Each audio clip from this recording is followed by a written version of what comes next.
Good morning student. Science गुरुजी में आपका स्वागत है। आज हम पढ़ेंगे इलेक्ट्रिक मोटर। देखिए, इलेक्ट्रिक मोटर क्या चीज होती है। ये एक ऐसा इक्विपमेंट है, इलेक्ट्रिकल इक्विपमेंट है जो कि हमारे डेली लाइफ में बहुत सारी जगह काम आता है। जैसे आपका फैन, फैन के अंदर आपकी इलेक्ट्रिक मोटर काम में आती है। वॉशिंग मशीन, वॉशिंग मशीन में ये काम आती है। ठीक है। उसके अलावा आपके जैसे टॉयज, जितनी भी जैसे कार के टॉयज आते हैं उनके अंदर ये इलेक्ट्रिक मोटर काम में आती है। आपने देखा भी होगा ये नॉर्मल लाइफ में, या अपने बचपन के अंदर, या तुम तो अभी बचपन में ही हो, तो जो छोटी सी मोटर आती है जो लाइट से आप मतलब सैन वगैरह कनेक्ट करते हो तो वो आगे से रोटेट करती है, तो वो ही क्या कहलाती है, इलेक्ट्रिक मोटर, जिससे जो अलग अलग साइज में अलग अलग चीज़ों के अंदर काम में आती है।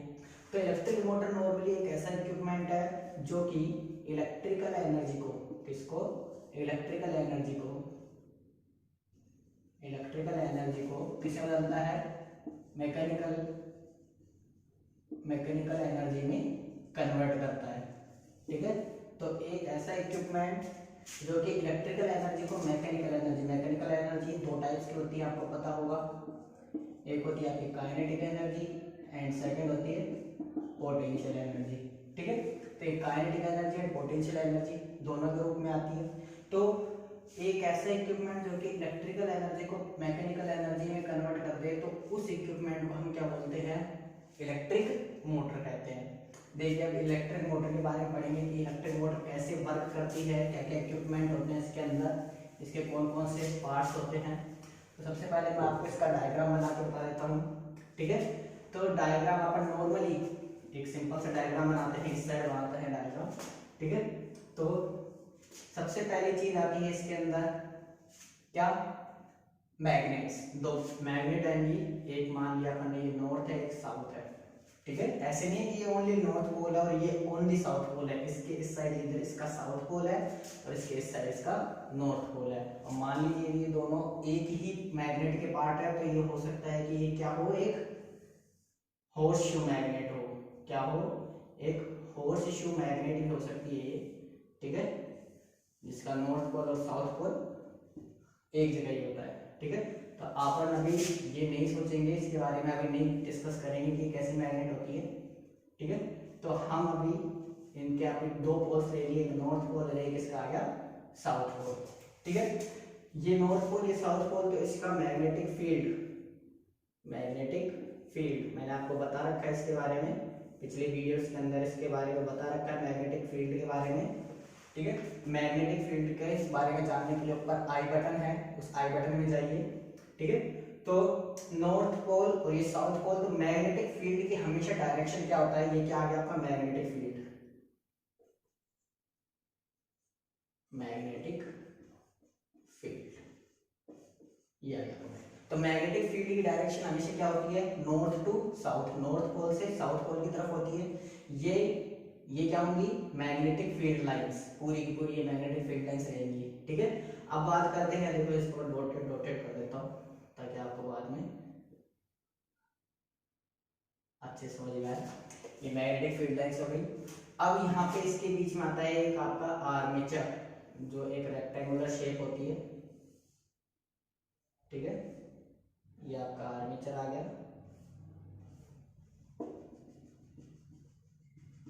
ठीक है। ये आपका आर्मेचर, इसे क्या बोलते हैं, आर्मेचर। ठीक है। ये आपका आर्मेचर आ गया। आर्मेचर किसका बना हुआ रहता है, ये आइसोलेटेड या इंसुलेटेड कॉपर वायर होता है, जिसके ऊपर, जिसके अंदर कॉपर के वायर के ऊपर एक परत चढ़ा दी जाती है ताकि वो किसी भी नॉन कंडक्टिंग मटेरियल की लेयर चढ़ाई जाती है, जिसका इंसुलेटेड इंसुलेटेड कॉपर वायर बोला जाता है। ये आर्मेचर कहलाता है। इस आर्मेचर को मैंने नाम दे दिया ABCD। ओके, ABCD एक आर्मेचर आ गया आपका। अब देखिए क्या होता है कि ये आर्मेचर के अंदर करंट फ्लो कराया जाता है। ये इधर इस डायरेक्शन से करंट फ्लो कराया, ये इस डायरेक्शन में करंट फ्लो हुआ, करंट फ्लो हो रहा है A to B, B to C, C to D, D to A, ठीक है। तो इस डायरेक्शन में, तो यहाँ पे आप एक चीज समझिएगा कि फ्लेमिंग का एक नियम था जिसे कहते हैं फ्लेमिंग्स लेफ्ट हैंड रूल। ध्यान रखिएगा, लेफ्ट हैंड रूल है ये, ठीक है। तो फ्लेमिंग का लेफ्ट हैंड रूल क्या कहता है कि यदि मैं अपने लेफ्ट हैंड के thumb, first finger and middle finger को एक दूसरे के परपेंडिकुलर, देखिए परपेंडिकुलर है ये तीनों, ये इसके परपेंडिकुलर भी है, इसके भी परपेंडिकुलर है, ये वाली इन दोनों के परपेंडिकुलर है और ये वाली इन दोनों के परपेंडिकुलर, तीनों लाइन, तीनों फिंगर्स एक दूसरे के परपेंडिकुलर है। तो इस कंडीशन में, ठीक है, ये तीनों फिंगर्स आ गए अपने, ये लीजिए, ठीक है, ये आपका थंब आ गया, ये फर्स्ट फिंगर,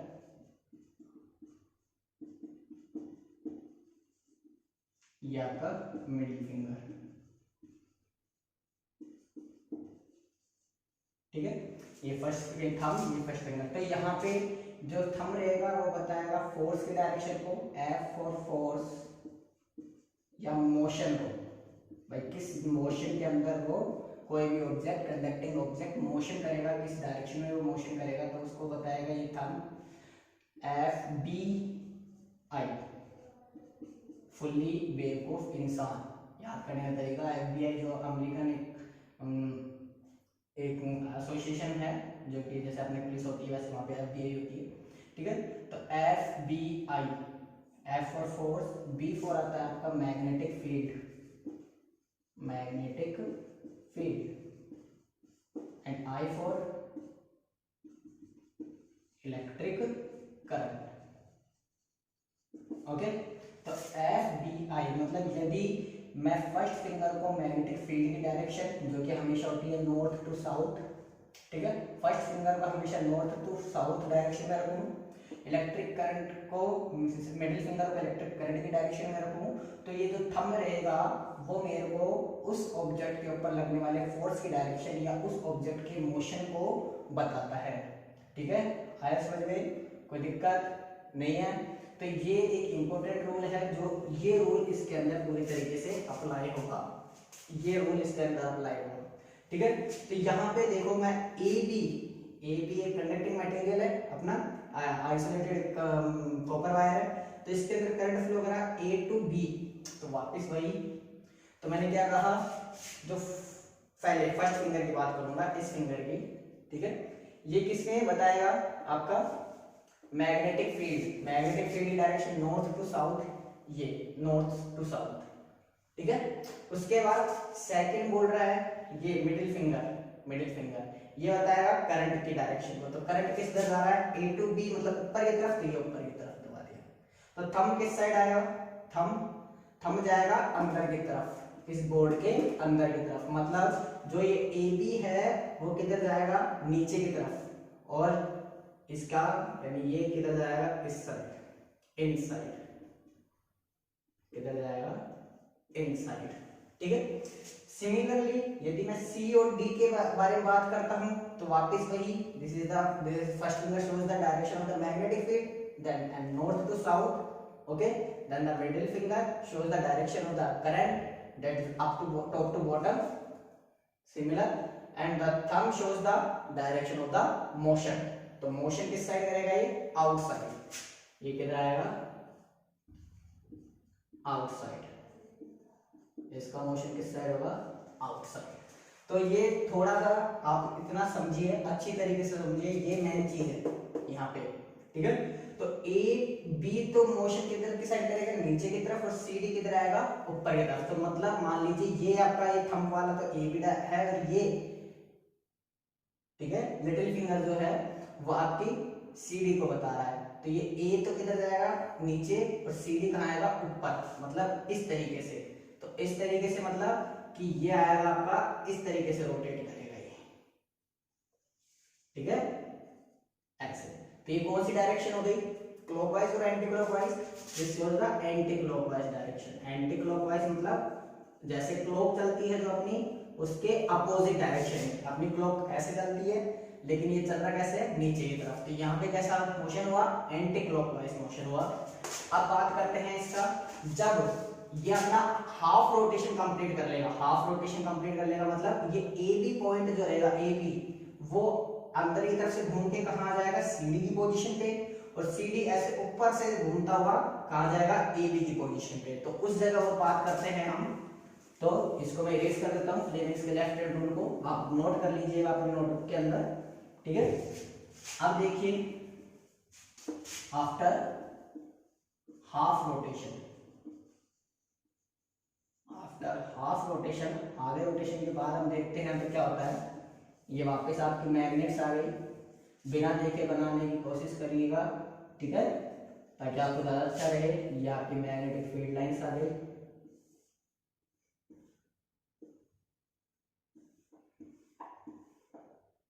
ठीक है, डायरेक्शन इसकी होती है इस साइड, ठीक है। अब ये आपका आ गया आर्मेचर,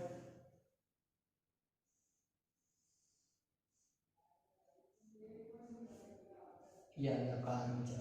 तो मैंने अभी बताया ए बी जो रहेगा वो नीचे से घूमता हुआ किधर आ जाएगा, इस साइड, बी इधर आ जाएगा, ए इधर आ जाएगा, और सी डी जो रहेगा वो ऊपर से घूमता हुआ किधर आ जाएगा, इस side, C and D.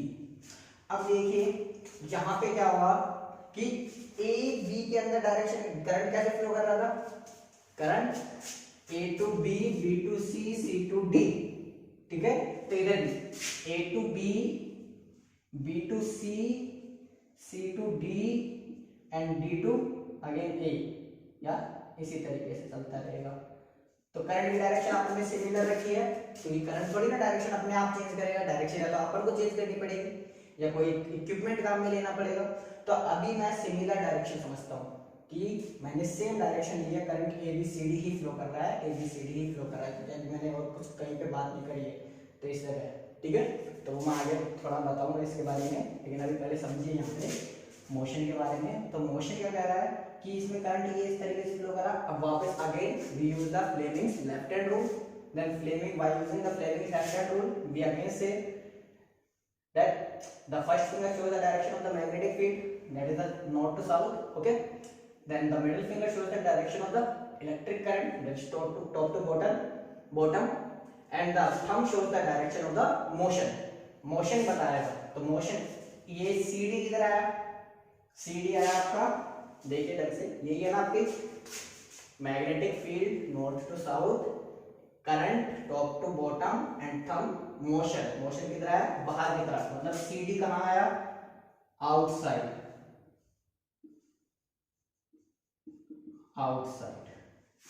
Okay. And similarly AB side के लिए भी हम देखेंगे।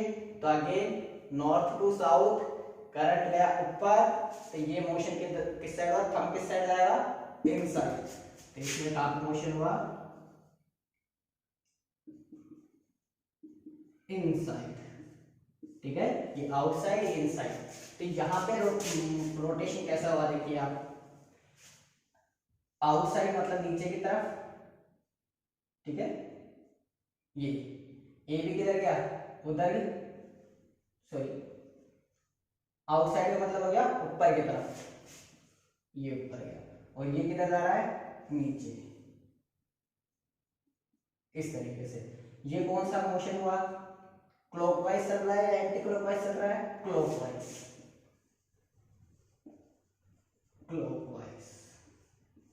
समझ में आया। इधर कैसा मोशन हुआ, एंटी क्लॉकवाइज, और इधर कैसा मोशन हुआ, क्लॉकवाइज।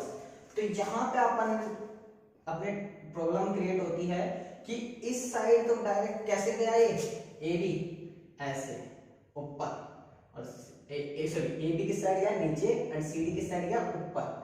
लेकिन यहाँ पे जब वो ऐसे घूम के यहाँ पे आ गया, तो सी डी वापस ऊपर गया और ए बी आ गया, मतलब वो चीज किस तरीके से मूवमेंट कर रही है, ऐसे माने तो ये ऐसे आया और फिर वापस ऐसे चल गया। अभी मेरे को ये बताइए, मोटर ऐसे वर्क करती है या एक लगातार रोटेशन करती है, हमेशा लगातार रोटेशन करती है, वो भी सेम डायरेक्शन में। इधर एंटी क्लॉकवाइज है तो इधर भी क्या आना चाहिए एंटी क्लॉकवाइज। यदि ये क्लॉकवाइज घूमता है तो इधर भी क्या आना चाहिए क्लॉकवाइज घूमेगा। ठीक है, तो दोनों की डायरेक्शन क्या होनी चाहिए सेम। अब दोनों की डायरेक्शन सेम करने के लिए अपन क्या कर सकते हैं, देखिए यहाँ पे बात आती है कि इसको अपना वायर से, जैसे मान लीजिए ये आपका आता है, ये आपका मैं सोर्स आ गया जहां से बैटरी, जहां से आपको करंट मिलेगा, ये आपकी की आ गई, ये एक्सटर्नल सर्किट आ गया आपका जहां से करंट मिलेगा।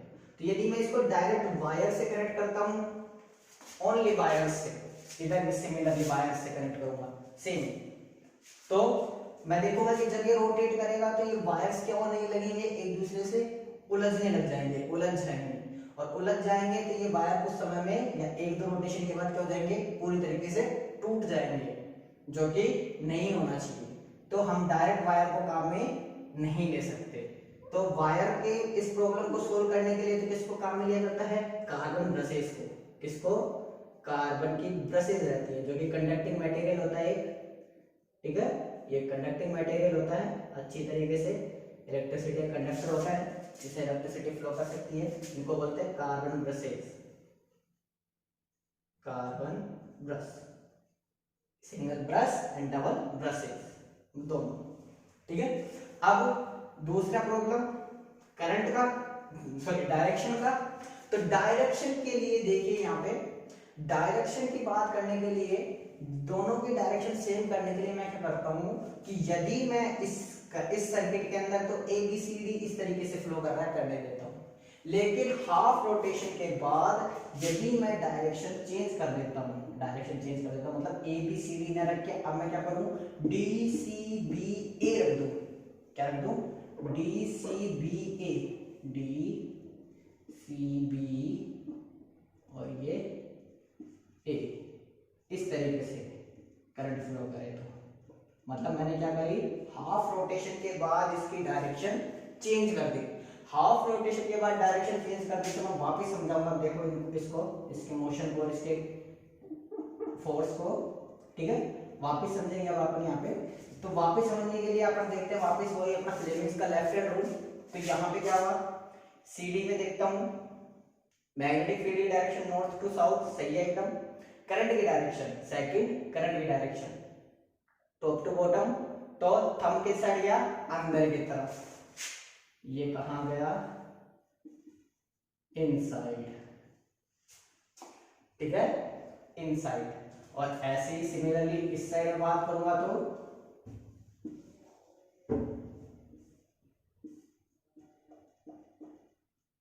इस साइड बात करता हूं तो इस साइड बात करता हूं तो ये करंट के इस साइड हुआ, तो again magnetic field, electric current, thumb outside, किस साइड आया, आउटसाइड। डायरेक्शन चेंज करता हूं मैं, डायरेक्शन देखता हूं तो ये तो अंदर जा रहा है, तो इसको पहले सर्किल बना लेना। अब ये कहां जा रहा है, अंदर की तरफ, तो सीडी किधर गया, अंदर की तरफ, ठीक है, सॉरी मतलब ये वाला नीचे जाएगा, ये वाला नीचे और ये वाला ऊपर। तो ये बताइए कैसे चला, कैसे चल रहा है, ये क्लॉक कैसे चलती है, क्लॉक चलती है नीचे की तरफ ये वाला, लेकिन ये कैसे चल रहा है, एंटी क्लॉकवाइज, एंटी क्लॉकवाइज। मतलब कि अब ये रोटेशन क्या करते रहेंगे, कंप्लीट करेंगे, अपने रोटेशन को रिपीट नहीं करेंगे, ऐसे इस तरीके से नहीं चलेंगे वो, ठीक है, वो ऐसे चलेंगे पूरा गोल गोल गोल गोल गोल गोल गोल गोल, ठीक है। तो इस प्रॉब्लम को ठीक करने के लिए या डायरेक्शन को चेंज करने के लिए हाफ रोटेशन के बाद एक अलग से इक्विपमेंट आता है जिसे बोलते हैं कम्यूटेटर। ये कम्यूटेटर क्या होता है, एक सी शेप का एक डिवाइस होता है जो कि आपके दोनों टर्मिनल्स के लिए फिक्स होता है। जैसे ये ए आ गया, ए कम्यूटेटर आ गया, तो ये इस कम्यूटेटर को क्या बोल दूंगा मैं, सी ए। ये वाला कम्यूटेटर हमेशा ए से कनेक्टेड रहेगा। ऐसे ही डी के लिए कौन आ जाएगा, डी के लिए कौन आएगा, सी डी, वेरी गुड, क्या आएगा, सी डी आएगा। डी के लिए कौन आ गया, सी। ठीक है, अब ये क्या होगा, यहाँ पे देखना, ये डी से सी डी हमेशा कनेक्टेड रहेगा और ए से ए भी हमेशा कनेक्टेड रहेगा। और ये कैसे मोशन करेंगे, ये गोल गोल घूमेंगे। तो हाफ रोटेशन के बाद ये जो रहेगा, ये सी डी वो तो कहाँ जाएगा, इस पे, और सी ए कहाँ जाएगा, इस पे। तो करंट कैसे, तो देखो हाफ रोटेशन के बाद यहाँ पे डायग्राम बना देता हूँ पूरा अच्छे तरीके से। ठीक है, तो ये आ गया इसका सी डी और ये आ गया सी ए, ये आ गया पे कार्बन ब्रश,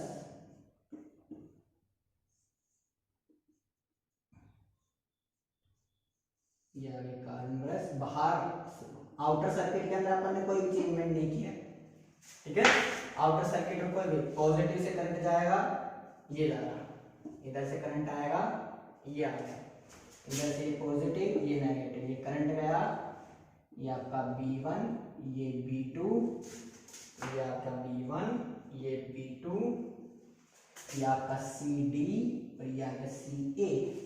तो देखिए अब यहाँ पे क्या होगा, स्टार्टिंग में करंट कैसे जाएगा, देखो आउटर सर्किट में तो करंट सेम जा रहा है, B1 पे पहुंच रहा है और B2 से निकल रहा है। ठीक है, लेकिन इनर सर्किट में चेंजमेंट हो जाएगा इस कम्यूटेटर के कारण। स्टार्टिंग में CA टच हो रहा है, इसके CA B1 के टच हो रहा है, तो B1 किसको देगा करंट, CA को, और CA किसको करंट देगा, A को, और इस तरीके से करंट घूम के वापस इधर आ जाएगा।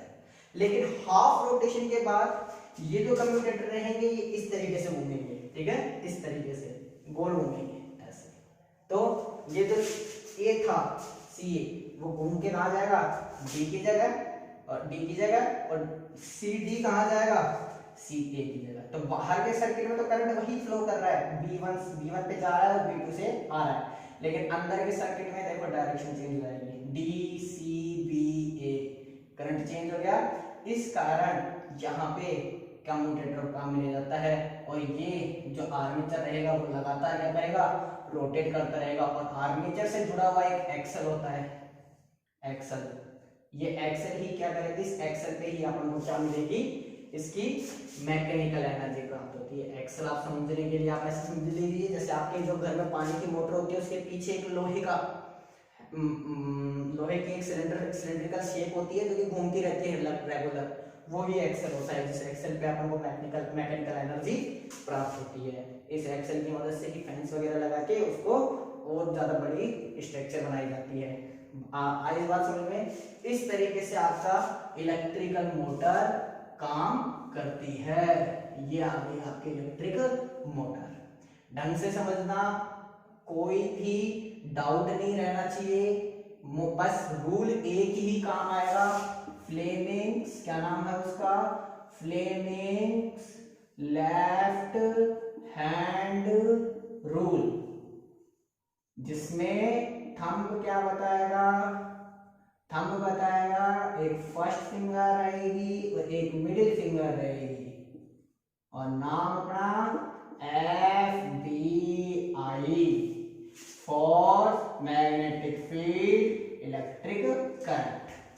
ठीक है, इस तरीके से बस ये एक रूल है। हाफ रोटेशन का डायग्राम ये रहा, आधे रोटेशन के बाद डायग्राम ये रहा। कार्बन ब्रशेस, इसको समझ लीजिए, कार्बन ब्रशेस क्या होती हैं। कार्बन ब्रशेस ऐसे समझ लीजिए, एक ब्रश होती है जो कि खुद मोशन नहीं करती है, ये खुद मोशन नहीं करेगी। ये क्यों लगाई गई है कार्बन ब्रशेस, वायर के प्रॉब्लम को, वायर को उलझने से बचाने के लिए कार्बन ब्रशेस काम में लिए गए हैं। कम्यूटेटर क्यों काम में लिए गए हैं, ताकि डायरेक्शन चेंज करी जा सके। ठीक है, सिलेंड्रिकल शेप क्यों काम में ली गई है, इसे बोलते हैं एक्सेल। और इस एक्सेल पे क्या होगा, जहां पे मैकेनिकल एनर्जी, पूरी मैकेनिकल एनर्जी इस पे कन्वर्ट होगी। तो ये इलेक्ट्रिक करंट यहां से जनरेट हो रहा है और मैकेनिकल एनर्जी इस पे जनरेट हो रही है। तो इलेक्ट्रिक करंट को मैकेनिकल एनर्जी में कन्वर्ट करने वाली चीज क्या कहलाती है, इलेक्ट्रिक मोटर। ये आपको बहुत काम देगा, ये वाला, ये पैटर्न और ये मेथड। नियरली इन दोनों, इस इलेक्ट्रिक मोटर के मेथड के ऊपर दो अपने बहुत इंपॉर्टेंट टॉपिक्स आते हैं, जिसमें आप नियरली 80% 80 या 90% मैटर आप AC जनरेटर और DC जनरेटर एसी जनरेटर और डीसी जनरेटर, इन दोनों के अंदर आप सिमिलर, सेम टू सेम लगभग आप ये का ये पढ़ोगे, लेकिन वहां पे आपका ये लेफ्ट हैंड किसमें कन्वर्ट हो जाएगा, राइट हैंड में कन्वर्ट हो जाएगा, और ये रूल का भी थोड़ा सा पार्ट चेंज हो जाएगा, इसलिए वो 10% चेंजमेंट होता है। रिमेनिंग 90% आपका एसी जनरेटर और डीसी जनरेटर आपका सेम पोर्शन है, जरा सा भी चेंजमेंट नहीं आएगा। डीसी जनरेटर में तो आपका ये सेम कम्यूटेटर काम में आएंगे, ठीक है। एसी जनरेटर में यहाँ पे कम्यूटेटर की जगह स्लिप रिंग्स काम में आते हैं बस, और कुछ नहीं काम में आता है, ठीक है। बस यहाँ पे जरा सा चेंजमेंट होगा और बाकी सेम टू सेम आएगा। तो कल या नेक्स्ट वीडियो के अंदर हम डेफिनेटली एसी जनरेटर और डीसी जनरेटर के बारे में हम जरूर बात करेंगे। उसके लिए आप वीडियो को लगातार, चैनल को सब्सक्राइब करें, बेल आइकन को जरूर दबाएं, ताकि आपके लिए जब एसी जनरेटर और डीसी जनरेटर पढ़ाएं तो आपको